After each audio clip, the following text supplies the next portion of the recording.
Hello friends, দেশ ও দেশের বাইরে সকলকে স্বাগতম। Welcome to my farming and gardening চ্যানেলে। আমি কানিজ ফাতেমা চলে আসছি আমার বাগানে।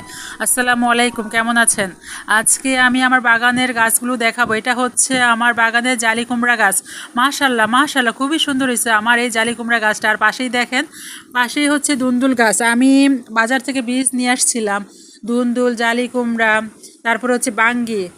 আর একই ক্যারেটের মধ্যে সবগুলো বীজই আমি ফালাইছি, কিন্তু আমি বুঝতে পারিনি যে আমার সবগুলো বীজ থেকে চারা হবে।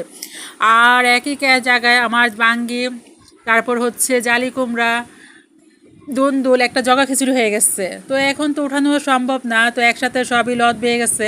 তো এখন যদি আমি এক গাছ উঠাতে যাই তো তাহলে অন্য গাছও নষ্ট হবে। তো যেভাবে আসছে আমি এটা এইভাবে রেখে দিব। আর হচ্ছে দুন্দুল গাছে ভাদ্র মাসেই হচ্ছে আপনার দুন্দুলের ফলনটা আসবে। তো এই পর্যন্ত এই গাছটা মাশাআল্লাহ, আমার গাছটা খুবই সুন্দর হয়েছে। আর পাশেই দেখেন, আমার এই পাশে হচ্ছে তরমুজ গাছ। তরমুজ গাছটা মাশাআল্লাহ লতগুলো চতুর্দিকে বেয়ে গেছে একদম। আর এই যে দেখেন, একটা তরমুজও আমার গাছে ধরছে, বাট তরমুজটাকে তো পোকে আক্রমণ করছে।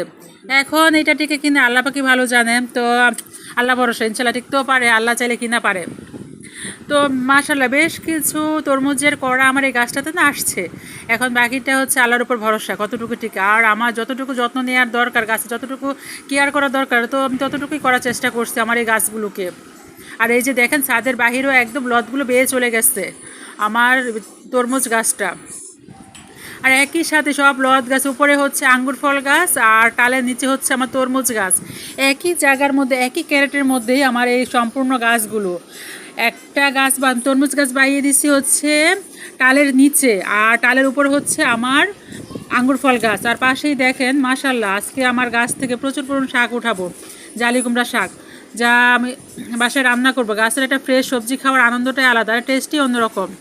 আজকে আমার বাগান থেকে কিছু সবজি উঠাবো, তো এগুলি আমি আজকে রান্না করব।